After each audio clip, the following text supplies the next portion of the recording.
apakah raksasa zaman dulu benar-benar ada? Nah, tergantung apa definisi raksasanya. Hai Abam Kids, ketemu lagi nih sama kita. Aku Stefani dan Jayden. Nah, kita udah siap banget nih untuk membaca dan menjawab pertanyaan dari teman-teman semua. Yuk, pertanyaan pertama. Pertanyaan pertama, anak perempuan 9 tahun, pelajar 3 SD.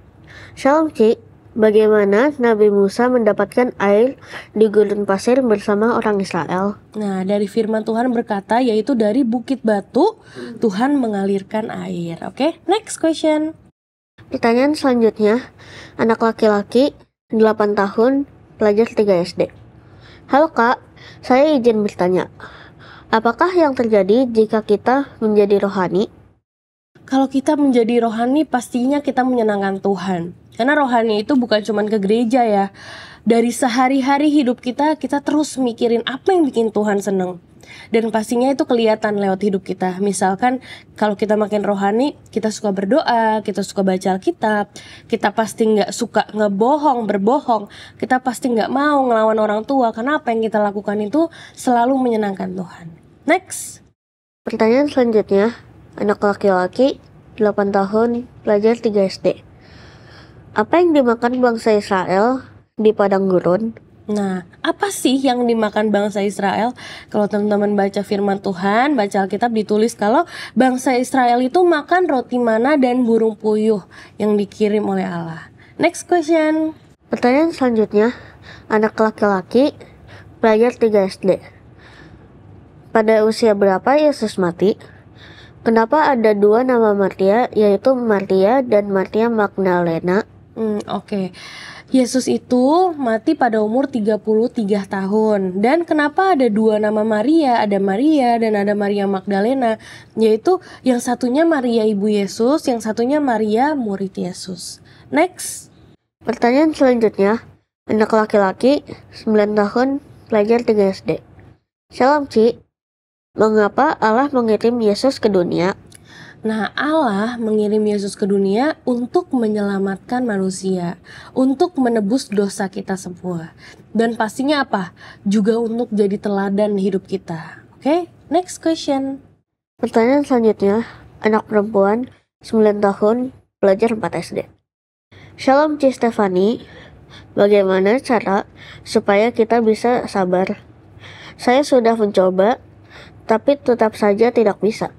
Nah, menjadi anak yang sabar itu harus berani untuk menyangkal diri. Atau kita tuh harus berani untuk bilang, aku gak mau marah. Kita tuh harus berani untuk melawan amarah diri kita sendiri.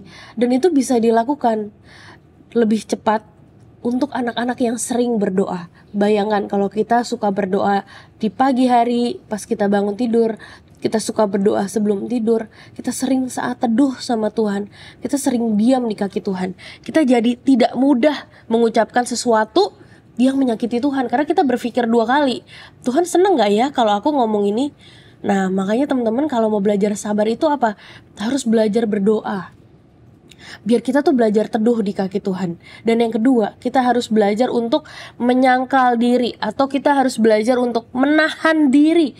Kalau ada sesuatu yang menyebalkan, kalau kita mau belajar sabar ya kita harus sabar. Semenyebalkan apapun kita harus sabar.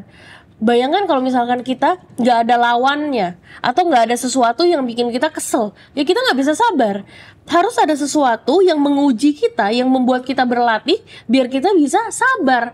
Makanya kalau misalkan ada yang menyebalkan, ada yang bikin kita kesel banget, disitulah latihan kita. Kita harus belajar untuk diam, nafas, dan bilang gak boleh marah, karena Tuhan bisa sedih kalau aku marah. Tuhan bisa kecewa kalau aku marah. Aku harus marah kalau Tuhan mau aku marah. Oke? Next question. Pertanyaan berikutnya, anak laki-laki 10 tahun, pelajar 4 SD. Shalom Ci, saya punya beberapa pertanyaan. Pertanyaan pertama, bagaimana cara Tuhan membuat atau menciptakan mukjizat? Pertanyaan kedua, bagaimana bayi Musa bisa terhindar dari kematian? Pertanyaan ketiga, bagaimana cara agar aku bisa berteman dengan baik dengan teman, tidak berkata kotor, dan mau mengasihi? Oke. Bagaimana cara Tuhan menciptakan mujizat? Ya dengan kuasanya, karena Dia yang punya kuasa. Nah, bagaimana bayi Musa bisa terhindar dari kematian? Dimasukkan ke ranjang, terus dihanyutkan ke dalam, dihanyutkan biar mengikuti aliran air. Biar apa? Biar diambil oleh putri Firaun. Yang ketiga, bagaimana caranya agar aku berteman dengan teman yang baik, tidak berkata kotor dan mau mengasihi? Ya kamu harus dekat sama teman yang juga dekat dengan Tuhan. Bayangkan kalau teman kamu itu gak cinta Tuhan, pasti bikin kamu juga jadi gak cinta Tuhan. Dari dia berbicara kata-kata kasar, kamu jadi ngomong kasar. Dia gak suka sekolah, kamu jadi males masuk sekolah. Jadi apa? Harus cari teman dengan teman yang mengasihi Tuhan juga. Makanya kamu harus dekat dengan Tuhan dan memilih mana yang membuat kamu bertumbuh dan mana yang tidak membuat kamu bertumbuh. Kamu harus dekat dan kamu peka. Teman kayak gini kayaknya nggak bikin Tuhan seneng deh. Tapi kadang-kadang teman-teman, orang tua kita tuh udah tahu sebenarnya ini teman yang baik, ini teman yang nggak baik, ini boleh dijadiin sahabat, yang ini jangan. Bukan musuhan ya, tapi nggak begitu dekat. Kenapa sih aku bilang begini? Karena dulu orang tua aku itu suka kasih tahu aku, Fani yang ini kayaknya nggak baik deh, yang ini jadi teman ya. Kenapa? Karena kadang-kadang dia ngomongnya kasar banget. Nah kadang-kadang kita itu harus juga tegas sama diri kita. Kalau kita mau ikut Tuhan, ya berarti jangan kita berteman sama teman-teman yang bikin kita jauh dari Tuhan. Oke, next question. Pertanyaan selanjutnya, anak perempuan 9 tahun, pelajar 4 SD. Shalom Ci, apakah raksasa zaman dulu benar-benar ada? Dan bagaimana cara agar kita tahu bahwa kita mengikuti kebenaran Tuhan? Oke, apakah raksasa zaman dulu benar-benar ada? Nah, tergantung apa definisi raksasanya. Kalau manusia besar, itu beneran ada. Nah, bagaimana caranya agar kita tahu bahwa kita mengikuti kebenaran Tuhan? Gampang banget. Caranya taunya adalah kamu berubah atau tidak. Kalau kita benar-benar mengikuti kebenaran Tuhan, kita pasti berubah. Semakin berubah jadi apa yang Tuhan inginkan. Sebaliknya, kalau kita nggak mengikuti kebenaran Tuhan, kita pasti hidupnya kalau misalkan jatuh dalam dosa, kita terus aja jatuh dalam dosa ke dosa yang sama. Bahkan kita nyaman jatuh dalam dosa. Misalkan kamu udah tahu kebenaran Tuhan bilang kamu harus mengasihi musuh, kamu bahkan nggak boleh mencaci maki orang lain, harus memakai lidah dengan baik. Tapi kita masih suka ngebully teman.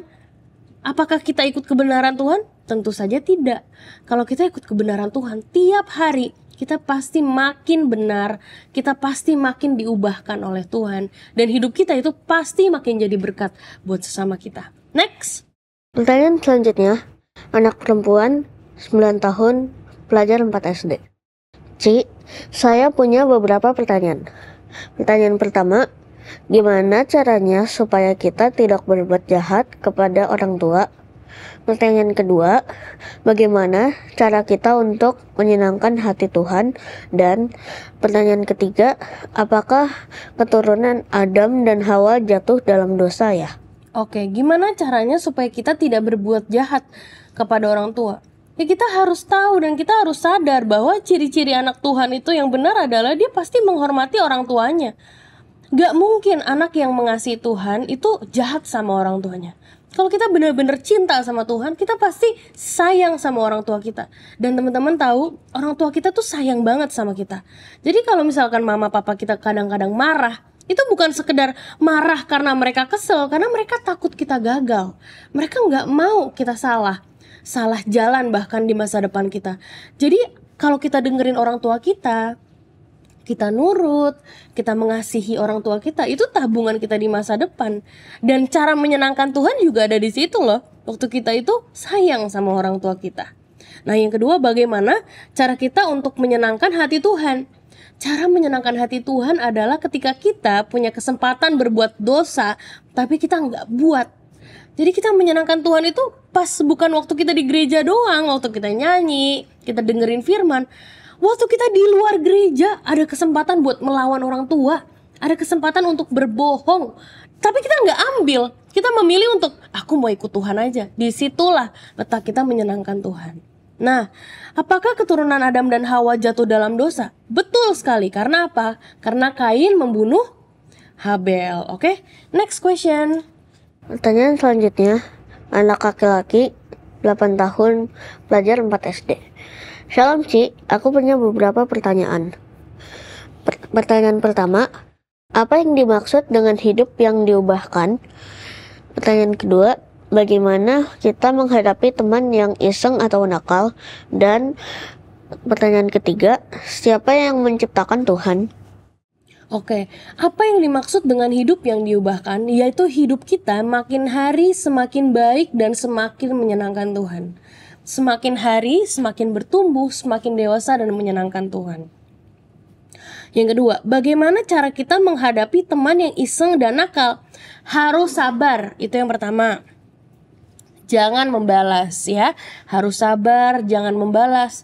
Tapi ada lagi yang penting, kita harus jadi contoh. Jangan lakukan yang teman kamu lakukan. Kalau misalkan kamu lakukan apa yang dia lakukan, sama aja bohong. Jadi bukan cuma harus sabar, gak boleh ngelawan, tapi apa? Jadi orang yang baik, jadi anak yang baik.